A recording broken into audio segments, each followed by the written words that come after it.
What's up, everybody? Josh and Jay back with the America is Blue podcast. Sick and tired of these angles, Jay. But nonetheless, this is what you do when you bleed blue. We talk through it good. We talk through it bad. Difficult afternoon today at Stamford Bridge, to say the least. We did not get the result that we were looking for or any kind of result at all. We'll get straight to the point, man. Jay, you get the first word around here. That's how this show works. Give us your initial impressions of the shit show. I've got a couple of bullet points that I want to just throw out there, and we can kind of come back to these themes throughout the cast because I'm sure they're going to come up. We suck. That said, we showed resolve today. I did not see a team that was quitting, which was my big concern. I saw a team that tried to go after it and tried to do their best underneath very difficult circumstances. So I still have a lot of pride in the guys on this team who showed up at the bridge in front of the fans and tried to do their best up against a Goliath. Our physio staff, our physical training staff, whoever is in charge of getting these guys in shape and keeping them healthy needs to be under significant scrutiny. I know we're going to get into that. And lastly, I'm all for, at this point moving forward, continuing to give youth a chance to prove themselves, even if it's a little bit sloppy, because we're starting to see the impact that these kids can have by bringing energy into the game. And they come in with this naivety and they don't even understand what the moment is. And I think it's going to put some of the older guys again on their toes because they're going to want playing time too. So that's my global assessment of what we just experienced. I definitely agree with the youth movement. It's going to be what we have to do from here on out. And all I'll say is it was a toothless effort. It wasn't for lack of effort. It was just we didn't have any finishing opportunities, really. We hit the post a couple times. We couldn't find the ball to unlock the door. It was never going to happen, and I'm just going to raise a glass to this season because it's fucking over. All right, let's stay on that. What does over mean? How bad is over? Well, top four is out of the question. Of course, yeah. Even just getting into Europe, I think, is going to be a real challenge for us. The way that we're sitting right now, and shame on me for not even knowing this. What do you have to finish 7th to get into the Euro qualifying tournament, the Europas? Like, I can't even believe that that's what I'm thinking about and pondering. But that's what we're looking at. And do you see us getting out of the round of 16 in the Champions League? Well, I mean, maybe we beat Dortmund. We might. I mean, we might. We can get through Dortmund, but I mean, one of the big boys, and then you got to win a couple more there. I don't see it happening, man. You know what I hope happens? I mean, I think over the last 8 games, the amount of points that we've picked up, I mean, that's pacing us to be a relegated team. I think it would be absolutely hysterical if we get relegated out of the Prem and then go on one of these like ridiculous Chelsea runs through the Champions League and win the Champions League as a relegated team out of the Prem. Just give me some of that. Why the hell not? Just continuing to ruin everything for everybody. And madness. That would be fantastic. Don't want to go through that though. Don't want to have to live that. So all right, man. Like, let's get into it. I don't even think it's really going to take that long to talk about this game. I mean, other than all the things that drove me crazy. But I will start with something positive because I was right about something. I said that if we were going to have a snowball's chance in hell, we were going to need Kova to show up and carry the ball forward and to get that ball through the midfield. I thought he played great, especially in the first half. He saved our ass. He had one terrible giveaway, which was seen off. But short of that, in the first half, Kova was fantastic. He kept us in the game, really kept the ball moving. I thought he was really, really good. That being said, on the absolute inverse, Mark Cucurella has been bad. And he was bad again today, especially in the first half. The giveaways getting absolutely worked by Bernardo Silva a couple times. He was taking a pounding, and it's tough to watch because we paid a fortune for this guy, and he certainly has not settled in. So I actually thought in the first half, I mean, if you at halftime, my overall impression, outside of maybe the very beginning and maybe the very end of the half, I thought we played pretty damn well. I thought we stood up to them. I thought we mixed up what was a high press and then also dropping deep. I thought we had the better scoring opportunities in the first half, although none of that was anything to write home about. I was actually very happy. And this is while 3 minutes into the game, Sterling comes off with a hammy. 18 minutes into the game, Pulisic gets hurt. And then we have to start shuffling the deck and getting new guys on board. And honestly, I thought we played better than City did for the first half of that game. I truly did. And I'm going to give you full credit. The midfield, too, I'm going to give it to both Kova and Zakaria. I thought both played really, really well underneath the circumstances. I thought Silva and Koulibaly, I thought they both played very well. Azpilicueta, listen, I love the man to death, and he puts it out there every game.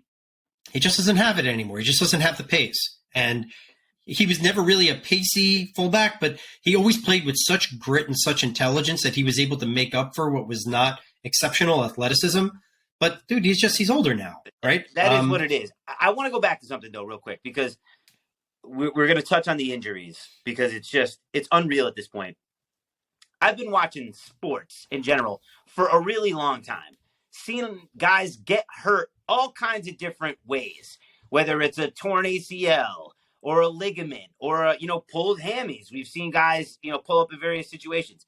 I've never seen anyone, quote unquote, pull a hammy or go down and grab their hammy the way that Sterling went down. He's stepped on the guy's foot or something like that. And typically you'd think that was a hyperextension, maybe an ankle, a lower leg, if anything. Grabbing his hammy? To your point, what the hell are they doing out there? 3 minutes into the game, stepping on somebody and getting a pulled hammy seems a little bit strange. The Pooley thing, that's a freak situation. Very unlucky. But in general, you can't point fingers at individuals. But yeah, I'd love to know what the hell are these guys eating? What's the training regimen like? Because we've got 11 legitimate first team players on the shelf right now, and that's just not sustainable. And listen, this is really bad this year. This has been continuous. Yeah. We've had ridiculous amounts of injuries for years now. Guys coming in and out of the lineup. It's not sustainable, right? Our new management consortium, they're doing everything that they need to do to try to address various issues. I mean, we're talking about overhauling this club. This is a monumental task. They've taken care of scouting. They've taken care of operations. They've brought in a coach. I mean, I think we can have a really large argument as to whether that's addressed or not. They're trying to bring in players.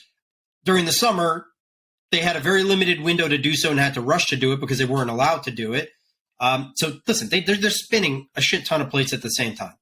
They need to get around to this, though, because no matter who they're bringing in or no matter who we have, it doesn't really matter because they're guaranteed to be off the field in short order. So something needs to happen with that department, with the club, to make sure that these guys get fit, stay fit, and then recover quickly, and then don't come back and get re-injured. Fair point. There's definitely a problem here. Fair points. And agreed. We definitely played well, held up in the first half. I really was pleasantly surprised. I was thinking, in my heart of hearts that we'd be down 2 at the break. If you would have asked me before the game kicked off. That being said, moving into the second half, to quote a lot of famous people, not great, Bob. Not great at all. Dominated right out of the gate. They pushed us around. They pushed us back. They turned the screw and kept turning. We just couldn't really find the relief valve. And they came out and took it to us to start the second half, for sure. I heard a quote the other day. Not only am I going to mangle it, I'm going to put my spin on it and make it my own. Sure. Because that's what I want to do. That's how quoting works.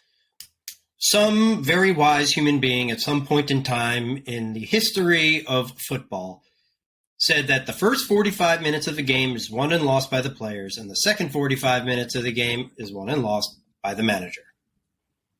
And we saw it again today. We kind of saw the same thing happen in the Bournemouth game where we kind of came out, we were cooking, and then we got into the dressing room, and then we came back out, and then everybody was just kind of like, eh. We've seen this a lot this season, especially under my best friend. They were Grammy playing Potter. Pretty good to start. They were the game. playing well. You go into halftime, and then all of a sudden, Like, we were forced to make certain substitutions and make some moves because of the injuries. 100%. So that allows Pep Guardiola to counter what we now are doing and allow him to kind of make those second changes. We were forced into him, and then it allows him to say, okay, here's what's going on in the game. Here's what I need to do to make a difference against what's now here in order to take advantage and win this thing. But we don't do anything. We don't do anything proactively. We do things reactionally. Reactively? Reactive. Is that the word? We know what we're saying. We're very reactive. We're reactive. We are reactive, not proactive. I'm making up words. I'm taking over quotes. This is what's happening today. But we react to things that happen, and then it's too late, right? So they brought on Grealish and Mahrez. Everything changes. They're starting to pin us back. We're starting to lose a little bit more control of the midfield. We waited too long, and then eventually we got caught out. Cucurella didn't fully track with Mahrez. It was a great ball in. Let me ask you a question on their goal before I know you're about to freak out. It. The answer Could he have? The answer certain is yes. angles, it kind of looked like he just had to go like. The answer is yes. Kepa could have stopped. One of those. I was like, the pass wasn't that good. One of those, and he would have got it. I don't know if he's like, I'm just going to let it go to Marky Coops and let him clear it off the line. It's like, you're right there, bro. You can just put a palm to it. I could not. I don't know. Maybe I missed the angle. No. That was the first thing I was like, what is he doing? Like, because when the pass was made, I was like, oh, Kepa's there for that. No, he's not. And I was like, what was that? Because he was watching it the whole time, and it wasn't hit with a particular amount of pace. The ball wasn't skipping. I mean, it was on the ground with curve. And I just, don't really like Jack Grealish that much, so it just hurts that much more. So I thought it was a bad goal. I'm hoping I missed the end because Kepa for the entirety of the game. I mean, he looked very confident and assured in the box. Oh, no I thought he played a great game. It was just that one thing I'm looking at. I'm like, I mean, it looked like the ball was like maybe like 6 inches away from his arm, and he just didn't extend. I mean, he didn't extend at all. Strange. And I mean, he was in strange. the little cat crouch. I think that he thought it was a little further away than it was, and he didn't want to dump one. He didn't want to dump a rebound. Maybe he didn't feel like because he couldn't have caught it cleanly. But there's no way you can let that breeze past you all the way to the far post. Yeah, I don't know what happened there. It just seems crazy to me. But I'm not a Premier League footballer. No, neither am I, obviously. I thought the substitutions were interesting. I mean, bringing on Omar. I mean, listen, the game was over. You've been waiting for him, clamoring for the kid. Dude, I wrote in my notes, it was like at the 64th minute right after the goal, I'm like, bring on Omari Hutchinson. Let's just see what he has. He kind of sucked. He didn't really do much of anything, to be honest. I mean, listen, I'm not going to dog the kid for any. This was an odd situation. I didn't see much out of him. I want to give the kid a start up against a shit team and just let him go out there and see what he can do from the beginning of the game. But I did Lewis Hall continues to impress me. I like what he does, even though he's not refined and polished. It's not like his finishing is great. I like his attitude. I like his mentality, and I like his approach to the game. And dude, Conor Gallagher drives me fucking crazy. I knew he's like coming. I knew bro. He's like a jackrabbit on meth. He just hops and skips around. He's always he's trying to anticipate going one way. He's always wrong-footed, and then has to scooter back to go the other way. Listen, he's a young guy, and 22. He obviously has talent. Who knows where the future goes for him? I just don't want him playing for us right now. I just do not want to see him out there because he's a liability. Look, my issue towards the end of the game, and I think that they said it on the broadcast. I mean, Alba was a sub.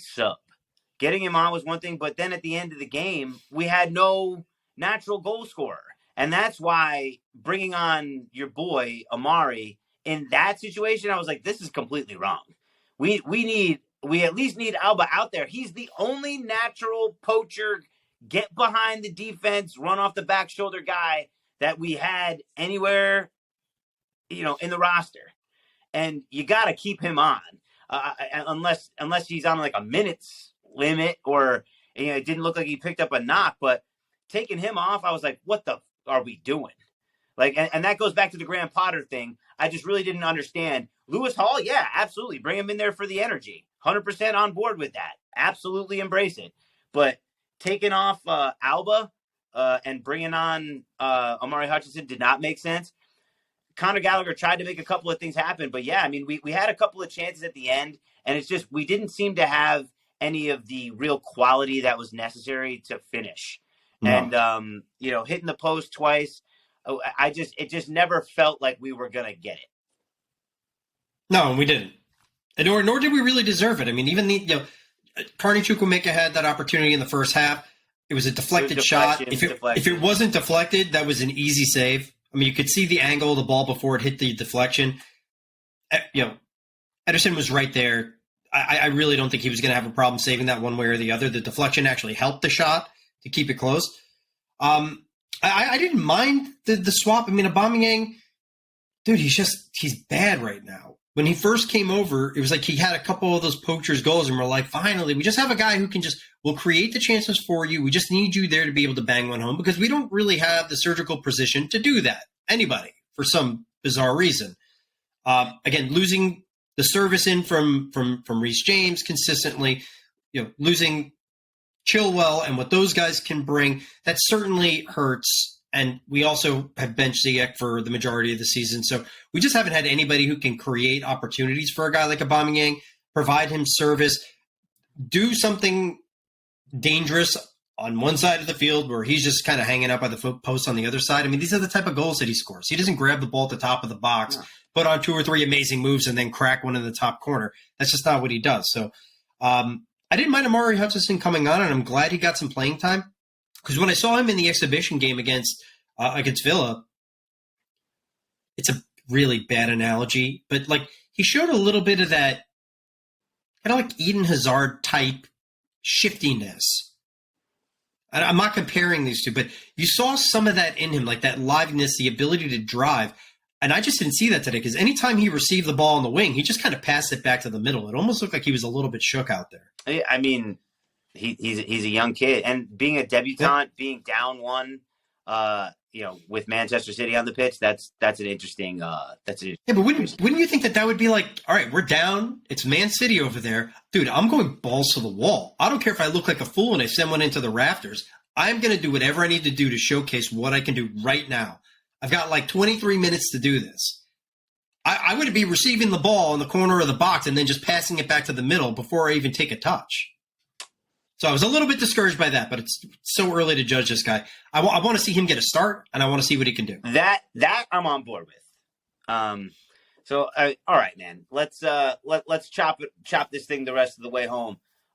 We're bringing you the man of the match, which as always is brought to you by All Out Fitness, and at All Out Fitness, they're empowering individuals to be their best selves. Jay, who empowered them? Who is doing the most empowering for their individual self out there on the pitch today? Yeah, another young man. I really love what I saw when Carney Chukwuemeka took the field. Mm-hmm. I really did. It sucks, and it pains me that Pulisic got hurt.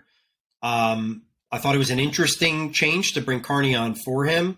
Obviously, we're not talking about two like-for-like positions, but from what I saw from him box to box and how dangerous he looked, the way he was driving at people, the way he was running with the ball as a tall, imposing guy on the field, I was really impressed.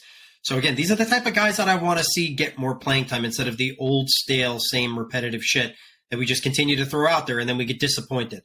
So guys like Carney, guys like Amari, guys like Lewis Hall, we need to get these guys integrated and see what they have. Akin to what Frank Lampard did a number of years ago, coming off of a transfer ban and rolled the dice with a few guys. I don't know, Mason Mount and Reece James, something along those lines. Tammy Let's see what these kids Abraham. have. Yeah, let's see what these kids got. What the hell do we have to lose at this point? Anyway, man of the match, focus. Carney Chukwuemeka. Got it. Well, I'm giving mine to another youngster, but he is a loanee and new to the Chelsea family. I'm giving it to the Swiss international, Denis Zakaria. I thought he was a great presence. I thought he was a part of everything that was positive for us for the most part. He did not play in a fearful way. He definitely took it right to City. He was the one that was getting the ball and turning as well. Not just the immediate back pass to Thiago Silva or Koulibaly or Kepa. He was looking to split the midfielders, get a through ball. I liked what I saw from him. I hope to continue to see him playing next to Kovacic.